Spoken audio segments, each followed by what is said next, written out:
Hey everyone, and welcome to the Boost Your Biology podcast. My name is Lucas, and I'm the founder of Ergogenic Health. Together in this podcast series, we will go underground to explore cutting-edge health and human performance insights that you simply cannot search on Google to help you upgrade your existence.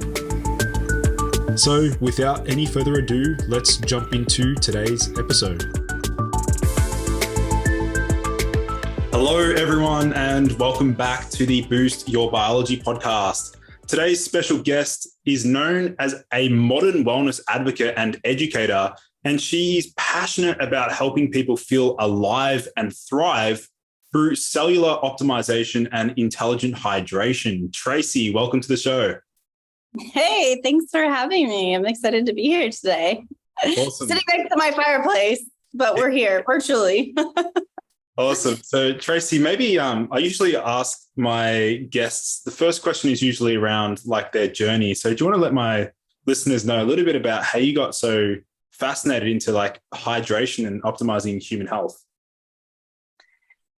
Well, that's a great question because we all have our, I would say, like hero's journey, dark night of the soul, our crucible story that makes us feel really passionate about what we do. And I think that it's not usually not just one story, right? It's like multiple that leads us to the moment. But I've been in health and wellness since I was young. I mean, since I was a little girl, I cared about health and wellness. And I think when you're a child and you see like if your parent doesn't feel optimally well, we need our parents in order to thrive, right? And so as that little kid, it's like, if my parents are well, then I'll be well. So I need to make sure they are. So, I mean, literally since I can remember a little girl, like going in the kitchen and trying to come up with like healthy alternatives to like if my mom was making cookies or something, she was always really healthy, but like trying to think about ways I could optimize the formula or the recipe. And so it just seemed fitting since I was an empath or I'm an empath and always wanted to help people feel well that I would go and be a doctor. It's like when we're a kid, we have these things where it's like, what do you want to be? Do you want to be an astronaut? Do you want to be a fireman? Do you want to be a doctor? like, well, at least the era I grew up in, it felt like very limited in the box, right? And it's like, well, if you want to help someone, then, and you want to do hard work, then maybe one of the options is the doctor. So I went into pre-med when I was 15 and a half. I actually had the opportunity of graduating high school in 1 year and starting college. And so it's funny because I didn't even remember till the other day when I was pulling out some old files. I got this little note from like that I was on the dean's list the first year. And I had forgotten that the dean had to sign a note for me because I was 15 and a half and I wanted to take 21 units, like hardcore science. I think I had biology, physics, calculus, and then the labs and then other classes that led up to 21 units. And I was like, whoa, what the heck was I doing? But I was very motivated and wanted to help people. And that summer, my dad allowed me to go to Guatemala, and I got to go to this really small village that was on top of this like volcano, this inactive volcano called Agua. And I can't believe that was the name of it, but I went and I got to help a surgeon and, shadow him and everything that summer. And I really took home from that experience that, gosh, I really want to help people because there's so many people hurting, but I don't want to do it by cutting them open and giving shots or like vaccinations and all these things. There's a place for that for people that, we need that for people that feels resonant with, but that wasn't resonant with me. So I got out of that and went into investment banking, modeling, like started a whole different career path. And when I was 24, I got pregnant for my first little girl, and I almost, we almost lost the pregnancy because I had a mineral imbalance. And I think the biggest thing about that was it went undetected. There was no blood test that was found, or I was very thirsty the whole pregnancy. I mean, I would wake up in the middle of the night with my eyeballs stuck to my eyelids because I just didn't have enough water, lubrication there. My tongue would be stuck to the roof of my mouth.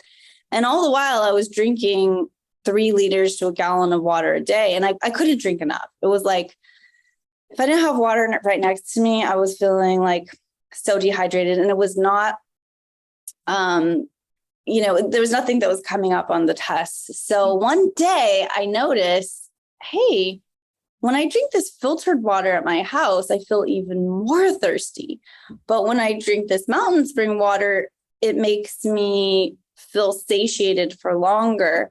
There's got to be something to this. I don't know what it is, but I want to find out. And then that kind of took me down this journey of wanting to understand more about hydration. And I went to herbal school and started learning about herbs and drinking these herbal teas, and all of the minerals and these nutritive teas were bringing me back to life. And the thing when you're really suffering and you find an answer, you're like, oh my gosh, everybody needs to know this, right? So it was like I just kept studying, going back to school, learning, and it's become a lifelong obsession. And I've had a health and wellness clinic for 16 years, and just seeing how the activation in people and how their wellness journey has been upgraded just simply by understanding about hydration, and that it's far more than just the drinking enough water. It's the kind of water we drink. It's how we activate those water molecules. And so it's just been a really fun journey of being able to remind people of the hope that's available to them. And I really like to say, a lot of times people in my clinic, from my experience, I would see people that just felt like a victim to their body, where it's like, this is so hard, and it seems so complex. And we get into all biochemistry and all the things about the body and all the pathways. And it just feels like, oh my gosh, like where do we even begin? And I feel like since we're made of 99% water molecules, why don't we start there and see if we're hydrated and our cells are able to communicate well, and then, move on from there. So that's my long TED Talk. Thank you for coming to my TED Talk. Yeah, it's definitely, I would definitely agree. It's definitely an overlooked area of health that sort of gets neglected because it's so obvious. Like, people just sort of think, let's just quickly, only need like 8 glasses of water per day and that's enough. But not many people actually consider like the quality of their water and like what it's actually doing. So Tracy, I'd love to dive into, like, obviously I'm from a very like sporting background. Like, I played soccer for a number of years, and I'm currently training and always conscious of things that affect physical performance. And we know that even being slightly dehydrated can lead to compromised performance. So let's sort of get into, first of all, what are the different types of water out there on the market? So do you want to sort of explain that to my listeners? Yeah. So let's just make it simple really quick. I get messages every day from people that take a photo when they're in the aisle at the grocery store, and they're like, which water should I pick? And I just make it really simple. And I say, well, it would be easier to choose, more prudent, I guess, to choose the living natural spring water as opposed to the water that is from the tap and filtered. Just kind of makes sense, right? So if you're one of those people who you're like, I don't want to get into this, I don't want to do any work, I don't care, just start noticing, are you drinking filtered tap water, or are you drinking natural spring water from a real like natural spring source that's been unadulterated, and it has the structure to it and the minerals and all of those things. So you could just start there. Like, that would be the simplest way to start. Awesome. Yeah. So I guess like with the different types, like I'd imagine you've probably seen some pretty incredible changes within people around you, like just by changing their water source and like teaching them about the importance of hydration. Like what have you seen like with friends or potentially family or even clients that you've worked with, like just by altering or optimizing their hydration? Like, what sort of changes have you seen? That's a really good question.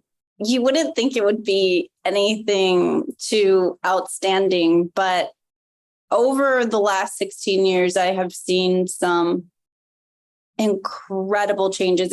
And mind you, when I first started my clinic, I was more into the herbs and homeopathic medicine and like, this person's sick, so let me focus on what I can put into the system.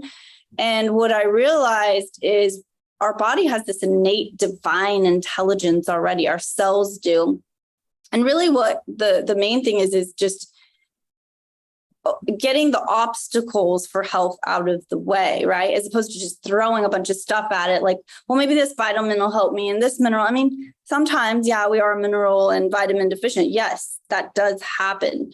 But removing the obstacles for healing is the biggest thing. So I started to think about it and I was like, what if I just stop prescribing any type of supplements for at our clinic?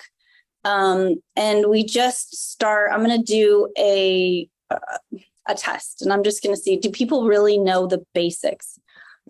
And I started asking, what kind of water are you drinking? And a lot of them would say, well, it's filtered out of the refrigerator, or I buy these Costco filtered bottles.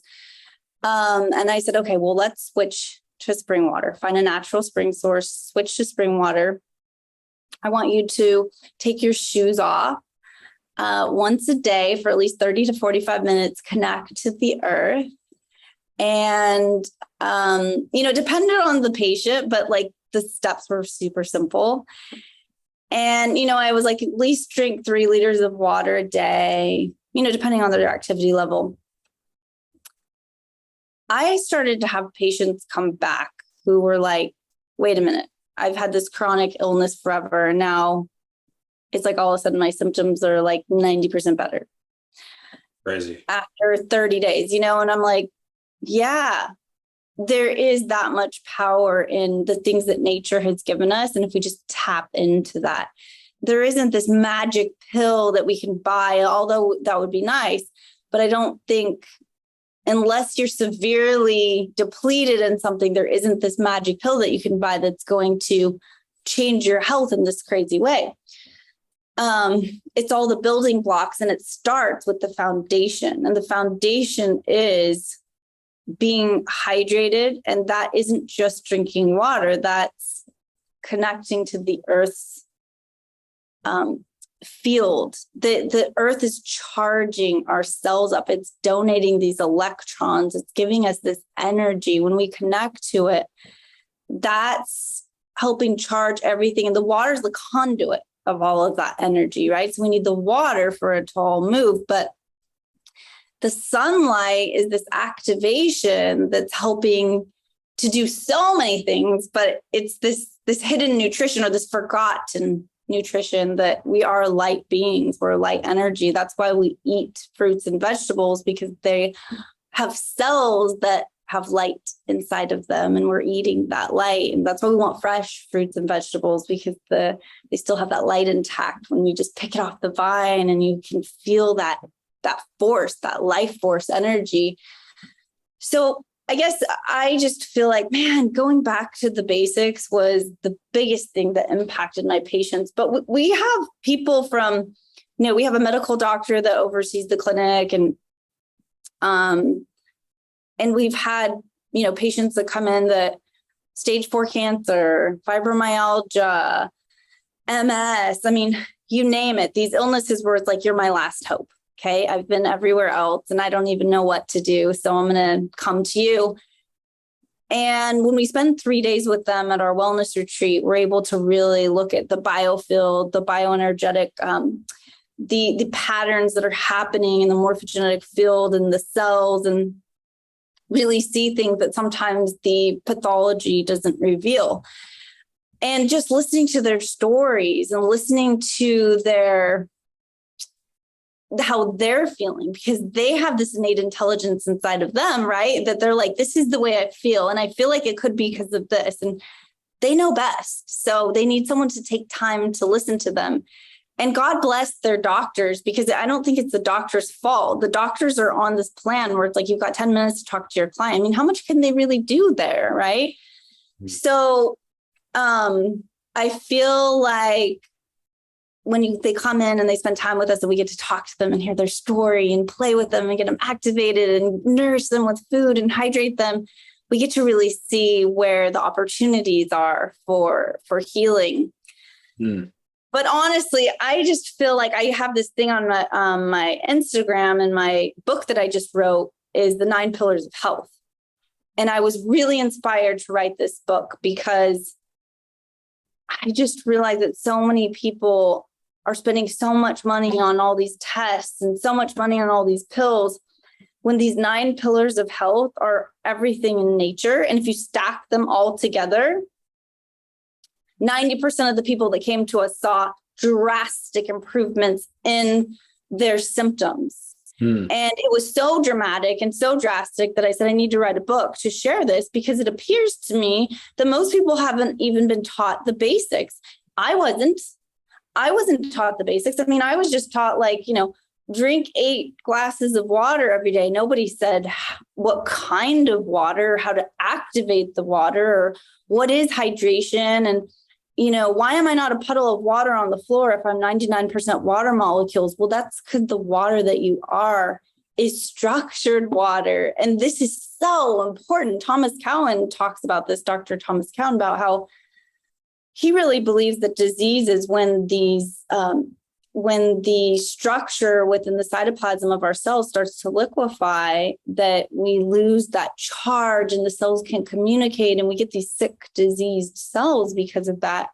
And so I really feel like these 9 pillars of health that I really advocate are because I saw changes when people did them. And it just got me really excited. Like, oh my gosh, I get to share this hope that you don't have to be rich to do it. You don't have to have tons of money. Anybody can do it. And every single person deserves to have the right to thrive and live like the most healthy life. Yeah, totally. With the aspect there, Tracy, in regards to, you briefly mentioned about the fact that a lot of like doctors today, and they only have like 10 minutes or so to like, sort of like connect with their patient. But as a practitioner myself, I mean, I know the absolute importance of that therapeutic relationship, which is like built upon understanding the client, understanding their story, and connecting with them on a deeper level. And even that by itself can be extremely healing for the patient. Just letting them know that you're there, you're willing to listen, you're willing to hear, understand them, can go such a long way. So that's really, I definitely think that's a really important point. And also in regards to assessing someone's like hydration status. So I'd imagine you've been asked this quite a lot around, how does one actually determine whether or not they're hydrated? Like, what are some of the biofeedback markers they can look at? What can they do there? There's actually a lot of things that you can do to really check your hydration levels. Your urine in the morning, your pH levels, there's dermal testing you can do. There's these little instruments you can buy to test how hydrated your skin is. You can check the cells, like the phase angle of your cell, and see how, because actually the cell membrane is really important for hydration, because if your cellular membrane isn't healthy, then you're not going to have hydrated cells. So there's a lot of things that you can do to test that. But what I say is, the thing that I advocate the most is, like, we don't need to spend a bunch of money on tests, right? If something feels off in your body, you're the greatest doctor and the greatest measure of what feels good or not. And so I think that there's common symptoms that people will have, like feeling tired, brain fog, irritability. They're going to feel like something's just off in their body. They don't have energy. They're not sleeping well.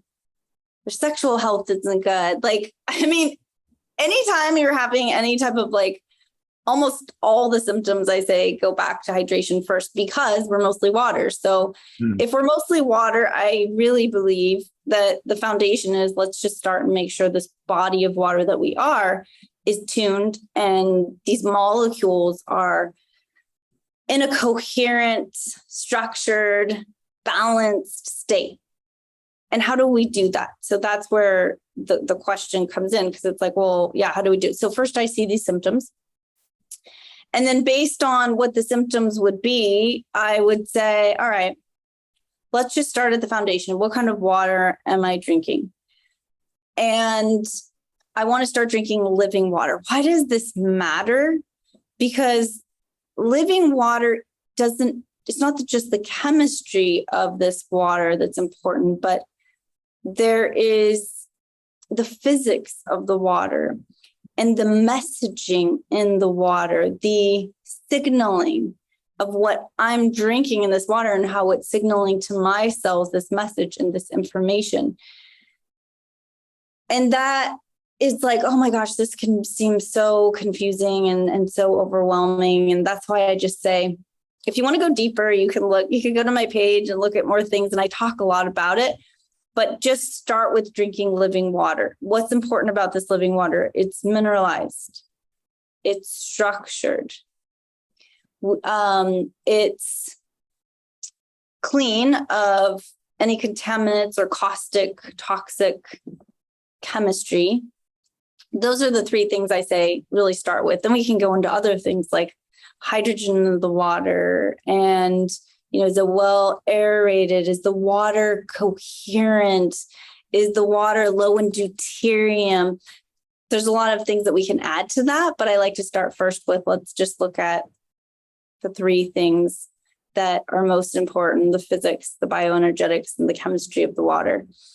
And nature is so intelligent that it already does that for us. So if you're getting your water from a living stream, it's naturally vortexed, it's moving and spinning. And that's what's really cool about this vortexing. We don't completely understand it, but what we do know is that it's so intelligent that this movement is throwing off this information and the also things that are not good in the water and bringing in the minerals and information that is living. So there's this left and right spin. And I always like to think of left spin as centropy, left spin is entropy breaking down and right spin is centropy. It's building, living. And so there's these different spins happening in the water that are throwing off the bad and bringing in the good. And nature already knows how to do that. We don't know exactly why this happens. I interviewed Gary Greenfield, who's Ben Greenfield's dad, about a year ago. And he said that he took sewage water and vortexed it through his machine for 2 weeks ongoing. And out came purified, clean water. The chemistry of the water and the messaging in the water, the structure in the water. And I was like, whoa, how does this happen? And it's something we don't really understand, but the vortexing does. It throws off the bad chemistry and energy, and it's bringing in the living. And so nature's already doing this living, these waters from living springs, it's already happening.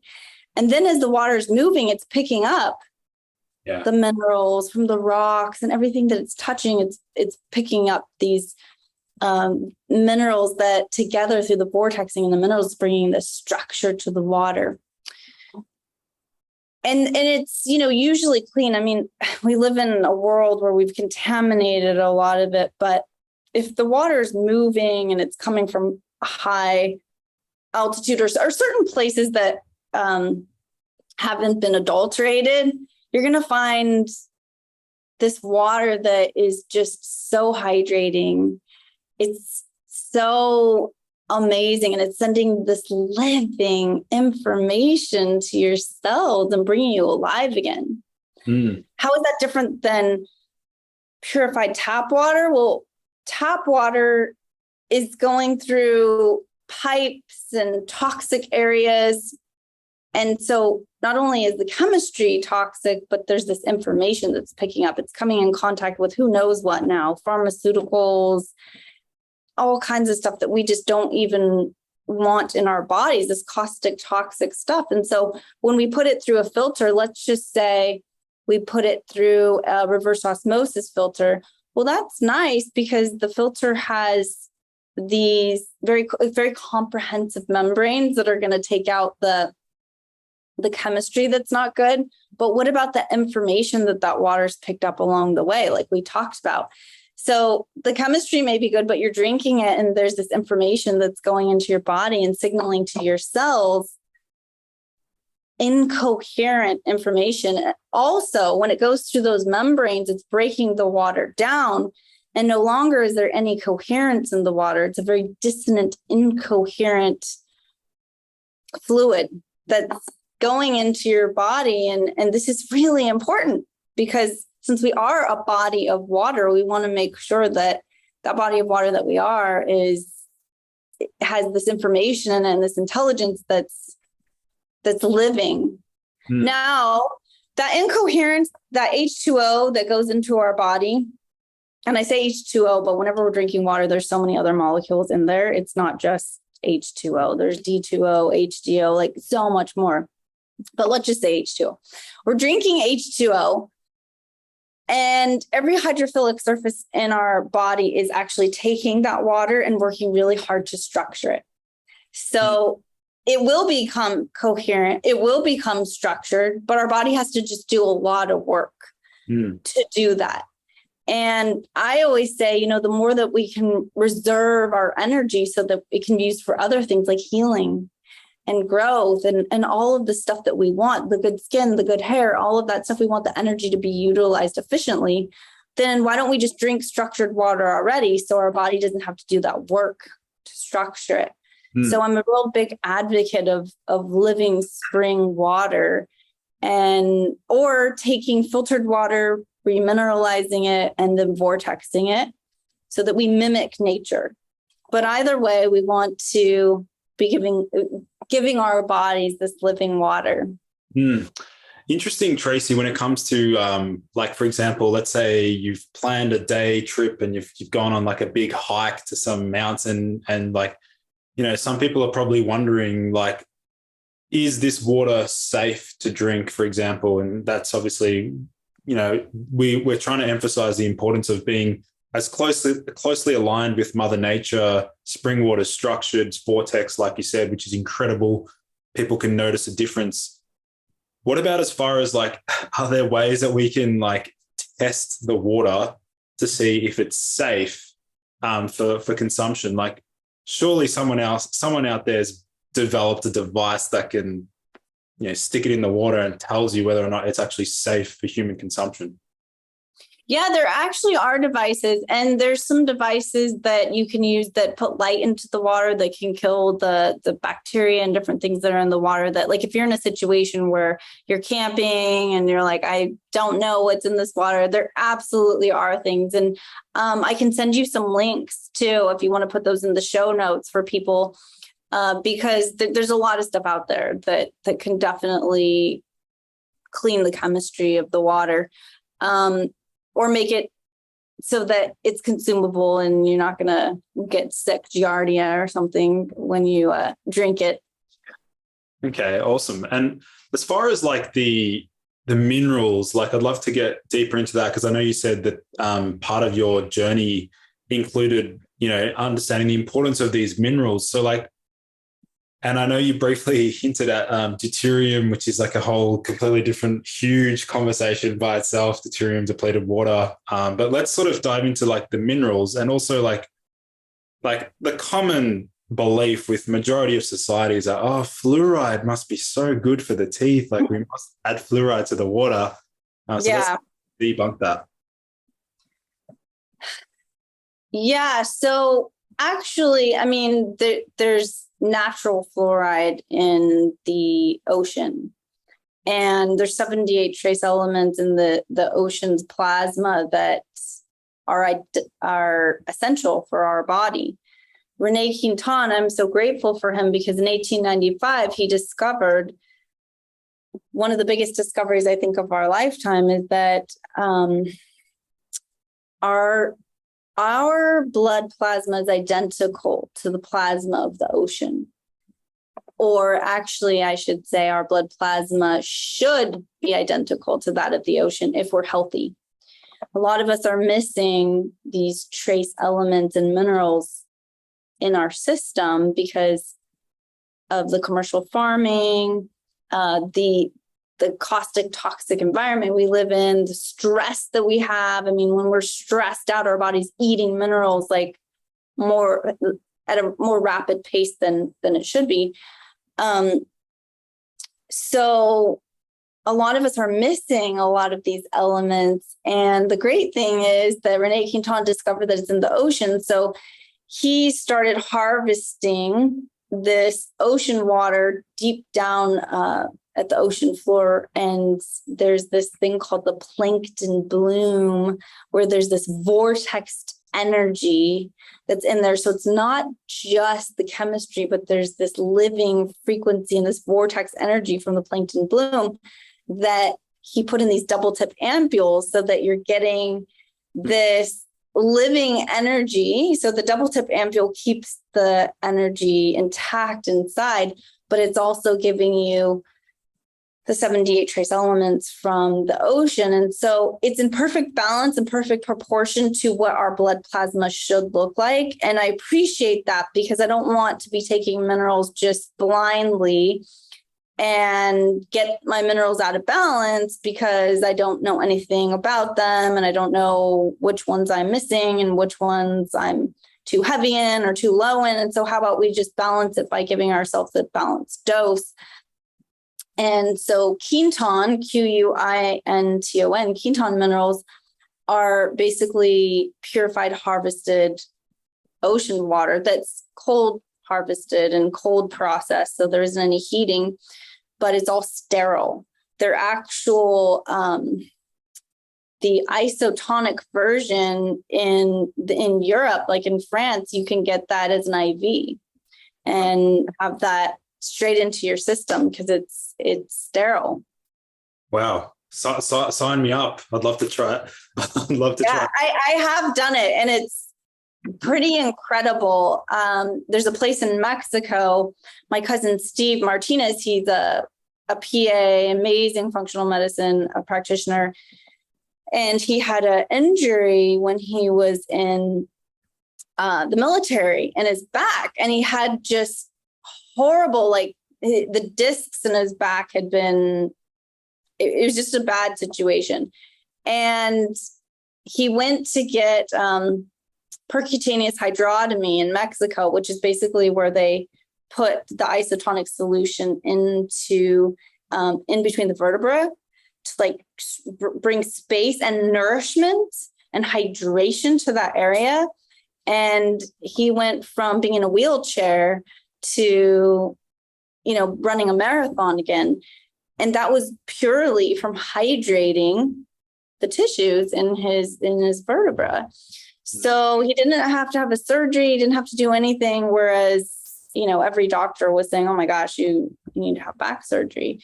So there's a lot of exciting potential when we bring nourishment and hydration into our tissues and into our cells, and we balance all of that out. I really feel like can solve a world of problems.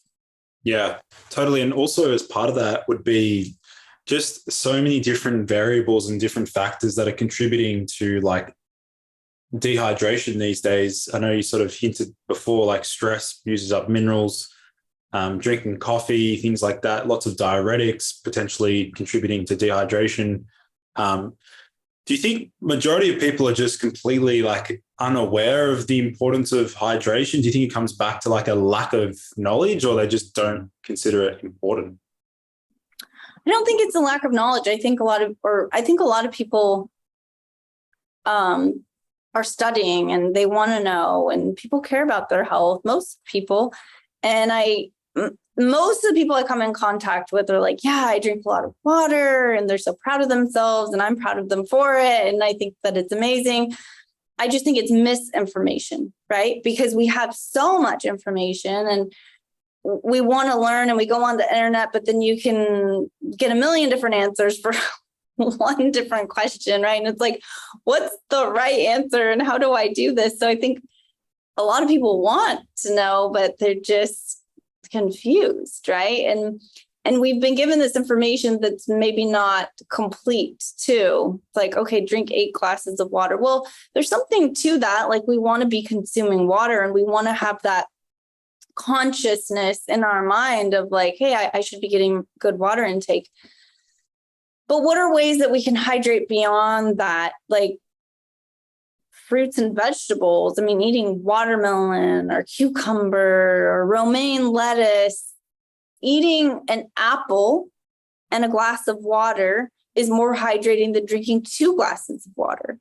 Why? Because the structured water inside the cells of the apple and the fiber are hydrating the body more effectively and efficiently than just drinking tons of water. Because, you've got this tube that runs from our stomach down, and it's like, well, is the water actually going to the places that it needs to? Our fascial network is like the irrigation system of the body.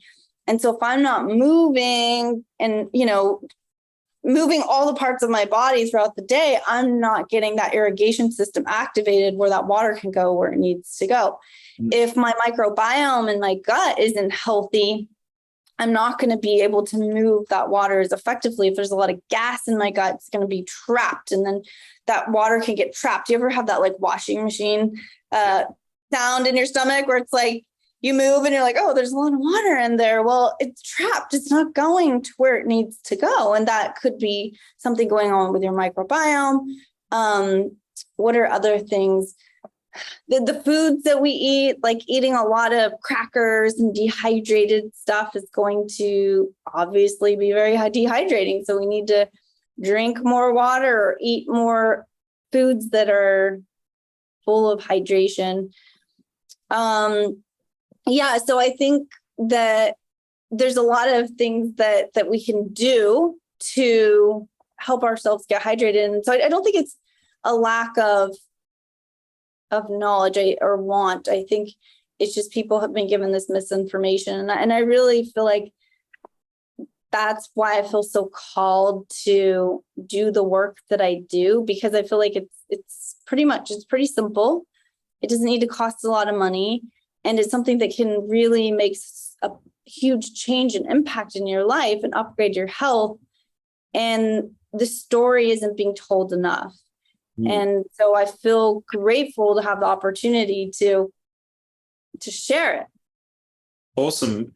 With something else that I thought about, Tracy, is actually in regards to like the temperature of the water that we consume.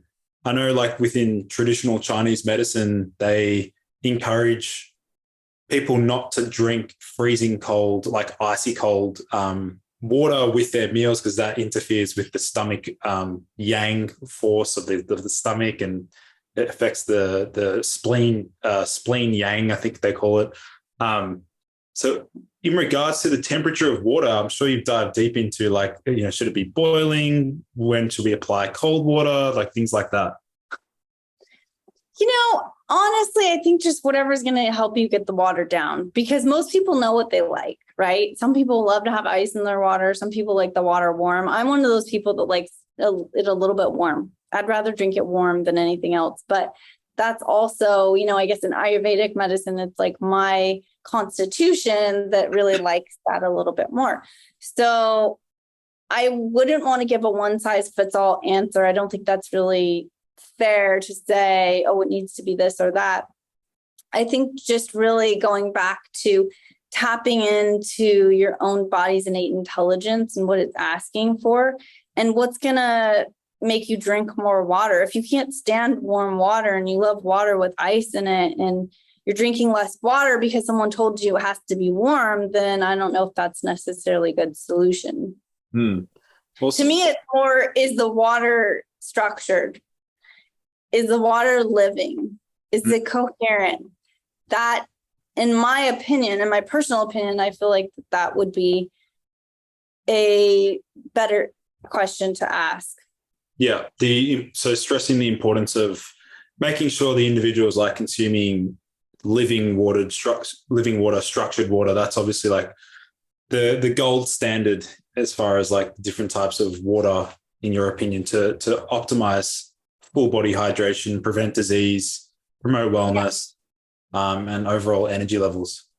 Yes, absolutely. Awesome. What other like modalities when you got into like the hydration side of things? Like I know you briefly just mentioned the intravenous concoction that you spoke about before. I'd love to learn more about some of the other intravenous therapies that you've tested out. I do a lot of hydration IVs when I'm traveling and stuff, but I'm not excited about them because I feel like a lot of them are synthetic vitamins and just, the saline solution that's in a plastic bag. And that doesn't excite me. But I know that there's some new things coming on the market. And I was actually just looking into this today with one of my partners, that there's more organic and food grade natural options that we can start utilizing for IVs. But I need to look into that more, and maybe some of your listeners have a better answer on that. But as far as like the traditional IVs that we've been given recently, I personally haven't seen a huge difference in my hydration levels just by doing that. And I'm always asking myself the question in my own guinea pig, like, okay, how has this affected me? And I wonder if it's just, the saline solution that's going in there. Is it because it's an incoherent type of synthetic formula that's going in my body? I don't know. I mean, there's definitely something to be said. Okay, there's more fluid in my system. I mean, we're just going to look at that, right? Like, okay, I'm putting fluid in, it's in there, but how is it optimizing my cells? Is it really getting into the cells, that fluid, and creating that osmotic balance between the intracellular and extracellular fluids? I haven't necessarily seen enough upgrade with the things that are on the market that I've used, but I'm looking into some other stuff. As far as the Quinton, I definitely felt that when I had the Quinton IV, my skin definitely looked just more hydrated. I mean, it was amazing. It was like, and I felt so much more energy. So, but what I really do like, there's IVs that I do like NAD. I'm obsessed with NAD. I go down to CHIPSA Hospital. If you guys have ever been to CHIPSA, it's in Tijuana. They have a stem cell clinic there. And when you get stem cells, you can get the NAD IVs, and it's just like amazing. You should definitely check that out. But I like to optimize that way. But as far as just like promoting IVs, I wouldn't say for hydration. There's other ways that we can do that without having to get an IV. Yeah. And briefly before, Tracy, you mentioned these 9 pillars that you've sort of outlined. Do you want to let my listeners know a little bit more about the upcoming book, or where they can learn more about that? Yeah. So if they go to my website, tracyduhs.com, that's TRACYDUHS, you can pre-order the book. It's going to be coming out in Thanksgiving, so very, very soon. So they can pre-order the book, or, they can just get in contact with me and learn more by signing up for my email list. Or, I advocate the 9 pillars of health and talk about them on my Instagram page, which is the same, Tracy Duhs. So, and I would love to connect with you if any of you guys have any questions or something that you didn't feel was addressed today. I'm always delighted to talk to you because I'm just so excited about how hydration can upgrade all of our lives. Awesome. So I'll make sure to leave those linked in the show notes for those listening in. Otherwise, Tracy, it was a pleasure chatting with you today. I was excited to learn more about hydration, and it's good that you're acting as like a prominent voice in the space to emphasize the importance of going back to the real basics and optimizing that first before diving into all the experimental things. So it was a pleasure chatting with you. Well, thank you for the opportunity. I'm really grateful to have had this conversation with you today. Awesome. Thank you everyone for joining in to today's episode.